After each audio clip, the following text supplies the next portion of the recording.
Islamic তার সম্পদ বাড়ায় যায়। সুবহানাল্লাহ। এই একটা কারণ ধনীদের বেশি ধনী হওয়া, এটা অনেকে বোঝেন।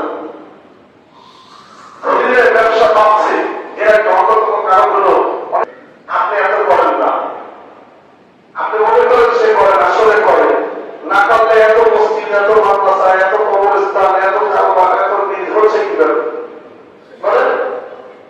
বাংলাদেশে কয়টা স্কুল সরকার কিনে এরপর স্কুল বানাইছে বলেন? কয়টা? হাতে বললে দুই একটা পাওয়া যাইতে পারে ক্যান্টনমেন্টের ভিতরে টাকা। আর বাংলাদেশে সরকারি মসজিদের খোঁজ নিয়ে দেখবেন এগুলো কি করা, কোন মানুষের অর্থ করা যায় না। বলেছি হ্যাঁ, আপনাদের আমার স্কুলের টাকা দিচ্ছে সরকার জমি কিনতে, হ্যাঁ স্কুল কিন্তু সরকার। এখানে যত মসজিদ আছে দুই একটা মসজিদের সরকার, এটা ক্যান্টনমেন্ট